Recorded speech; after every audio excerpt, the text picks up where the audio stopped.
Ça veut dire qu'au niveau de la matière active, vous allez voir si c'est un antibiotique, si c'est une vitamine, si c'est le fer, si c'est le calcium, tout ça, on met ça là-bas. Vous voyez. Maintenant, après la matière active, comme là, il y a ce qu'on appelle l'excipient. L'excipient, c'est un truc très simple, ça qui donne la forme au médicament. Ça veut dire que c'est ça qui donne la forme, ça peut être en poudre, en liquide, la couleur ou que ça ne nous intéresse pas trop. Ce qui nous intéresse, c'est la matière active. Après la matière active, ce qu'on trouve encore sur la notice, il y a le mode d'administration. On doit vous dire comment administrer. Parce que si par exemple, on vous dit que vous allez administrer un produit en sous-cutané ou intraveineux ou injection intraveineuse, vous prenez, vous partez mettre ça en intramusculaire, ça n'aura pas la même efficacité. Parfois, ça sera même nul. Parfois, ça sera même nul et sans effet. Parfois, ça sera nul et sans effet. Donc, ce que vous devez faire, c'est de lire la notice du médicament avant d'administrer. Mode d'administration, comment administrer le médicament? C'est sous-cutané, c'est intraveineux, c'est quoi? C'est intramusculaire. Maintenant, il y a ce qu'on appelle encore la posologie. Au niveau de la posologie, c'est où on vous donne les doses. On se comprend. On peut par exemple dire 50 milli pour 50 kilos. Ça veut dire que si quelqu'un n'a pas fréquenté, c'est un problème. Vous voyez un peu? Parce que pour administrer un médicament, c'est pour ça que je dis même parfois aux techniciens que si vous, à certains promoteurs même, que si vous voulez travailler, prenez même dans vos fermes au moins ceux qui ont un minimum. On se comprend? Quelqu'un n'a pas travaillé dans une ferme, il dit que non, je ne peux pas faire cela. Je vais demander à Mani, si Mani n'est pas là. Non, jamais. Ça ne se passe pas comme ça. Tu dois être à mesure toi-même de prendre un médicament, savoir ce que tu es en train de faire. C'est pas que si tu es là, tout est bloqué. Tu pars à la poche, tu fous le bordel. Parce que telle personne n'est pas là. Ou par exemple, il a arrêté le travail. Le jour qu'il arrête le travail, toi, tu es incapable de tout faire. Non. Vous devez prendre certaines personnes qui, au moins, connaissent raisonner. Qui savent au moins faire une règle de 3. Parce que quand vous avez dans votre ferme un employé qui ne connaît pas faire la règle de 3, c'est très dangereux. C'est très dangereux pour votre exploitation. Il peut tout tuer votre cheptel. Parce qu'on va dire là peut-être que 1 milli pour 50 kilos. Vous voyez? Lui aussi, il prend le médicament, il regarde comme ça là. Il sait que c'est quoi? Il prend ça, il dit c'est 5 milli. Il dit c'est 5 milli. On a dit 1 milli comme ça pour 50 kilos. Hein. Il est en train de vouloir injecter le porcelain. Au lieu de faire la règle de 3 en fonction du poids du porcelain. Qu'est-ce qu'il fait? Il dit même c'est 5 milli, il arrête le porcelain. Il touche. Le porcelain reste après, il fait comme ça, il tombe. Il appelle le patron, le porcelain est mort. Pourtant, c'est lui qui a tué le porcelain. Donc, ça veut dire qu'au niveau de la posologie, de la dose d'administration, il ne faut pas blaguer avec. On se comprend. Généralement, il faut apprendre ce qu'on appelle la règle de 3 là-bas. Et généralement, certaines personnes ont ce problème-là avec les porcs. Par exemple, il a pris un médicament, on a dit 1 milli pour 50 kilos. Ou peut-être on a dit 2 milli pour 50 kilos. Le porc qui est devant lui a 30 kilos. Qu'est-ce qu'il faut faire? Il faut faire la règle de 3 tout simplement. Mais certaines personnes ne peuvent pas réfléchir jusqu'à arriver là-bas. Ils ne peuvent pas réfléchir jusqu'à arriver là-bas. Donc ça veut dire qu'il faut savoir que la règle de 3 est très importante au niveau de l'administration des médicaments. Donc à chaque médicament, il faut toujours faire sa règle de 3 pour pouvoir l'administrer. Autre chose qui est encore, bon, qui marque, qui est sur la notice, il y a ce qu'on appelle parfois la date de péremption. Autre chose qu'on marque sur ça parfois, il y a le laboratoire qui a fabriqué le médicament. C'est bon? Voilà. Il y a aussi parfois comment conserver le médicament. Ça veut dire ça peut être au frais, ça peut être à l'abri de la lumière autre. On dit ça toujours sur le médicament. Parce que c'est un médicament qui ne se conserve pas comme ça. Hein, que tu peux prendre, tu laisses comme ça. Ça se conserve au frigo. Par exemple, comme les vaccins. Hein? Les vaccins, par exemple, se conservent au frigo. Maintenant, si tu prends maintenant, tu viens à la poche, tu travailles. Après, tu prends ton vaccin, ton Rovax, ton médicament que tu as eu. Tu mets dans le plastique des autres médicaments, tu conserves. Après, tu envoies un total à la ferme. Il prend ça, il injecte au porc. Vous savez ce qui va se passer? Tous les porcs là peuvent mourir. Tous les porcs là peuvent mourir. Donc, ça veut dire qu'il faut faire très attention au niveau de l'administration des médicaments. Je vous ai donné une fiche. La majorité parmi vous, vous avez déjà la fiche de prophylaxie. Vous avez ça, non? Qui n'a pas ça? Vous deux, vous n'avez pas ça. La fiche de prophylaxie. Les autres, ils ont déjà ça. Ça veut dire quand je vais venir la prochaine fois, voilà, voici ça. Dans ton format là. Voilà, c'est ça ici. Donc ça veut dire que la prochaine fois que je vais entrer, je vais donner ça pour ceux qui n'en ont pas encore, pour les nouveaux là. Mais vous devez savoir que chacun doit avoir cette fiche de prophylaxie. Parce que cette fiche de prophylaxie, vous allez voir, tout est détaillé sur ça pour ceux qui ont déjà feuilleté. On a précisé tous les différents médicaments, comment administrer les médicaments et l'âge qu'il faut administrer les médicaments. Tout est précisé avec les détails et pourquoi il faut administrer les médicaments sur ces fiches-là. Vous allez voir que ici, il y a le plan de prophylaxie des truies, le programme de prophylaxie des truies gestantes, le programme de prophylaxie des verras, le programme de prophylaxie des porcelets sous la mer. Comme aujourd'hui, je parlais du sevrage là. Là, le programme de prophylaxie, tout est noté là. Vous allez voir que il y a le programme de prophylaxie des porcs en engraissement et le programme de prophylaxie des porcelets au sevrage. Vous voyez que tout est mentionné là avec les différents détails. Donc, ça veut dire que chaque apprenant doit avoir cette fiche. Ça veut dire quand il part dans sa ferme là, il connaît qu'à tel âge, on doit administrer telle chose. Tel âge, on doit administrer telle chose. Tel âge, il marque tout ça dans son registre. J'espère que c'est clair pour tout le monde. Voilà.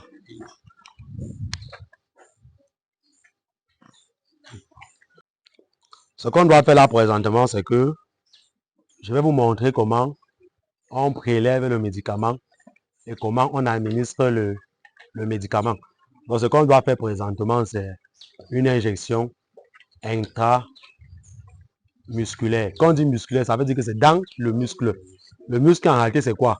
C'est la chair. Quand on dit le muscle, là, c'est la chair. C'est ça qu'on appelle le muscle. C'est ça qu'on dit intramusculaire. Et le meilleur endroit, je vous ai dit, c'est au niveau du cou, chez le porc. On se comprend. Mais maintenant, vous allez voir que parfois, certaines personnes administrent mal le médicament. Parfois, ils administrent l'air au porcelet ou au porc. Ce qui fait que quand parfois vous allez voir certaines boules qui ont enflé là, parfois ça fait le pus. Parce qu'on a mal administré le médicament. Et parfois quand il est mal administré, il n'est pas efficace. Parce qu'il n'a pas pris la peine de circuler.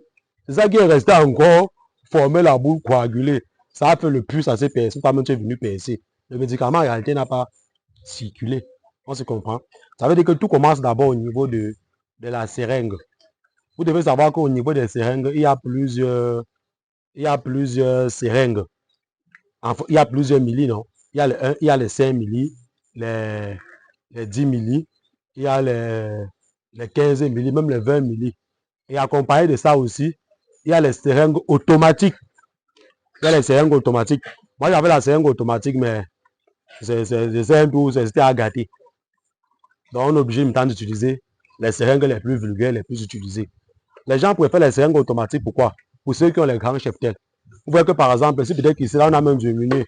Si par exemple, il y a 50 porcelains que tu veux injecter, tu as cette seringue ici, ça te donne le travail énormément. Vous voyez, il va falloir une personne pour faire quoi? Pour arrêter le porcelain.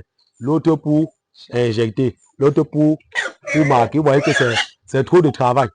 Pourtant, quand tu as... Et il va falloir une personne quoi? C'est peut-être qu'on va administrer plusieurs médicaments. Peut-être qu'on va administrer peut-être que le fer, la vitamine, le calcium, plus antibiotiques parfois. Vous voyez que on va passer la journée ici à courir avec eux. Pourtant, lorsque tu as ta seringue automatique, qu'est-ce que tu fais? Tu prends ton flacon comme ça, tu touches sur ta seringue automatique, voilà ça. Il y a ta seringue qui est là. Tu arrêtes le port, tu tapes seulement sur ça, ça appuie tout. Tu tapes ça, appuie tout. Tu as programmé peut-être qu'en 2 millis. Jusqu'à ce que le flacon se finit, tu retires. Tu prends notre flacon, tu mets. On prend le pont, on te donne, tu appuies. On prend le pont, on te donne, tu appuies. Vous voyez que c'est très pratique et très simple. Vous voyez?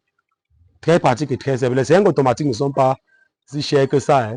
Avec les 25 000, 30 000, vous pouvez avoir les seringues automatiques.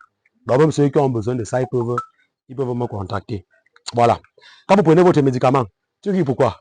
Tu penses que le menuisier a touché le dernier meuble chez lui. Il y a des choses que je préfère vendre, que moi-même je n'utilise pas, c'est facile. Vous pensez qu'on partait chez le menuisier là, il a le dernier meuble chez lui, jamais. Il va apporter de ses moyens, non? Voilà. Quand vous prenez votre médicament, ce que vous allez faire, n'administrez jamais un médicament sans l'avoir secoué. Parce que quand vous allez prendre parfois certains médicaments, voilà, comme par exemple celui-ci. Celui-ci là, les médicaments comme ça, moi je ne conseille même pas trop. Les médicaments qu'on a fumés comme ça là. Parce que tu ne sais même pas ce qu'il y a dedans. Tu ne vois même rien. Ce n'est pas bon. Voilà le médicament. Ça te présente tout ce qu'il y a dans le médicament. Vous voyez un peu. Quand vous observez, vous voyez quoi? Il y a presque tout ce qui est en bas en poudre comme ça là. C'est même ça la matière active. Hein. Ce qui est en haut là, parfois, ça ne sert presque à rien. Si tu viens maintenant comme ça là, tu prélèves seulement. Tu dois secouer ton médicament. Tu agites légèrement ton médicament pour le rendre homogène, pour que ce que tu prélèves soit effectivement le médicament avec sa matière active. C'est bon. Voilà. Maintenant, quand tu prends ton médicament, voilà ça. Tu mets ton médicament comme ça. Tu mets ton médicament comme ça. Parce que comment tu mets ton médicament? Quand tu mets ton médicament comme ça, tu mets ta seringue. Tu vois?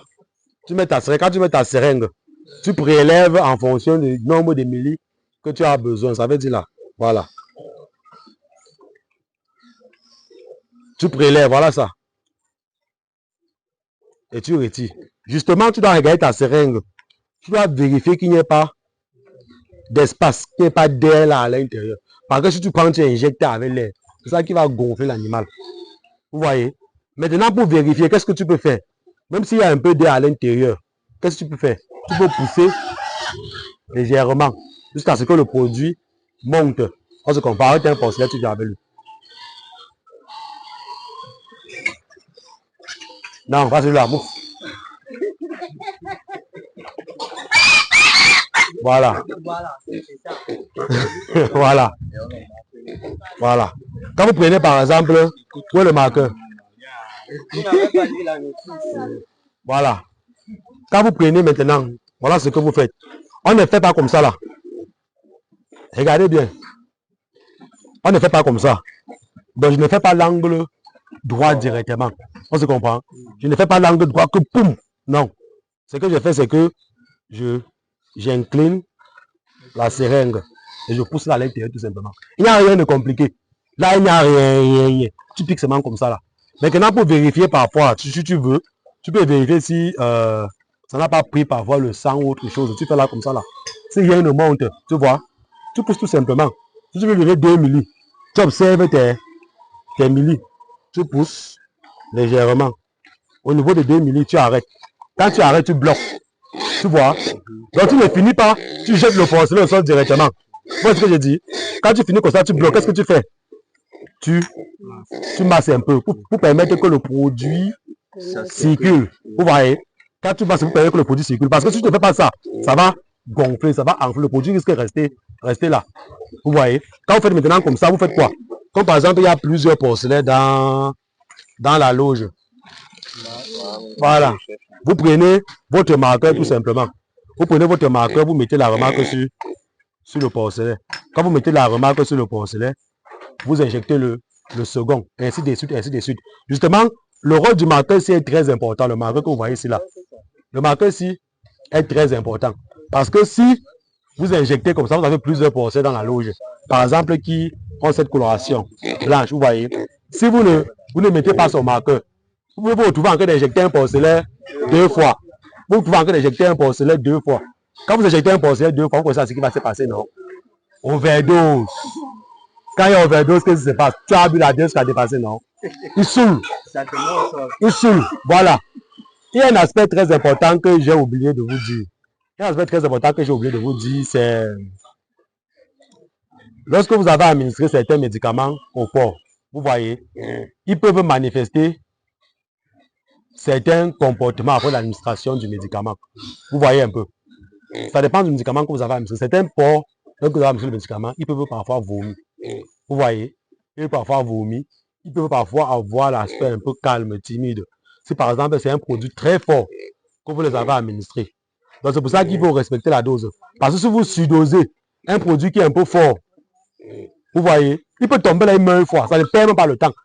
Action directe. Vous voyez un peu. Voilà. Et quand vous êtes administré le médicament, il faut toujours veiller. Veiller à ce que le porc est quoi? Que le porc est mangé. Même chez nous, non? Quand tu parles de l'hôpital, le médecin te dit quoi? Hein? Le médecin te dit quoi? Il faut manger avant de prendre. Hein? Manger bien. Et boire suffisamment d'eau. Même chez les animaux, c'est la même chose. Si tu arrêtes ton porcelet comme ça qu'il n'a pas mangé, tu as laissé tes porcelets affamés peut-être qu'une journée. Tu viens, tu prends un antibiotique fort, tu l'injectes. C'est-à-dire que tu veux tuer le porcelet. Même s'il ne meurt pas, c'est parce que Dieu t'aime seulement. Vous voyez, il faut veiller à ce que le porc ait mangé et qu'il ait suffisamment d'eau avant de passer à l'administration des médicaments. Ça, c'est pour éviter certains comportements après l'administration des médicaments que vous n'allez pas apprécier. Voilà. J'espère que c'est bon, non? Ok. Comme ça, en formation pratique à la ferme. Donc, je profite encore de l'occasion. Pour ceux qui aimeraient bien faire dans cette activité, comme je dis toujours, vous devez prendre la peine de vous informer, de vous former au maximum avant d'investir dans cette activité. Justement, c'est pour cette raison que nous organisons des formations pratiques à la ferme, où les apprenants viennent à la ferme. On travaille sur l'élevage de poulets de chair, on travaille sur l'élevage des pondeuses, on travaille sur l'élevage des porcs, on travaille en provenderie. Donc, pour ceux qui veulent se lancer dans cette activité et que vous avez besoin et qui ont besoin d'une formation pratique à la ferme, contactez-nous. Une fois que les apprenants sont sur le site, ils logent sur le site. La formation pratique dure pratiquement 2 mois. Les apprenants sur le site, ils apprennent à formuler l'aliment, ils apprennent le suivi d'une bande de poulets de chair du premier jour jusqu'à la sortie, jusqu'à la commercialisation. Ils apprennent le suivi au niveau des pondeuses, ils apprennent le suivi au niveau des porcs, l'administration des médicaments, comment formuler l'aliment, tout ça.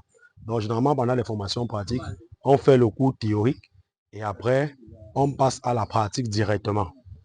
Comme vous avez constaté, par exemple, aujourd'hui, nous étions à la ferme, on a fait le cours théorique sur place et on a fait une pratique. C'est un peu comme ça que se déroule la formation pratique à la ferme. Donc, si vous avez vos collaborateurs que vous aimeriez bien travailler avec eux ou vos employés qui ne maîtrisent pas correctement l'activité, vous pouvez les envoyer en recyclage ou en formation ici chez nous. Et au sortir de la formation, ils auront les attestations et ils seront aptes à pouvoir gérer une ferme intégrée. Voilà.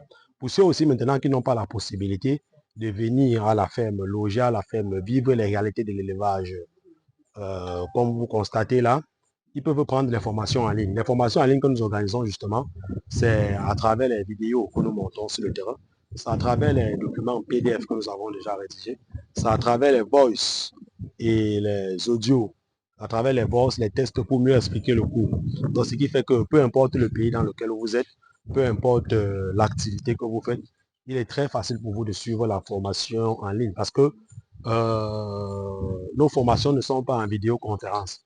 Donc, ça veut dire que lorsqu'on dispense, par exemple, le cours ce soir de 19h à 22h, lorsque vous avez le temps, ça peut être après le boulot, très tôt le matin, lors d'un voyage et autres, vous ouvrez tout simplement le groupe WhatsApp dans lequel on vous a inséré après votre introduction.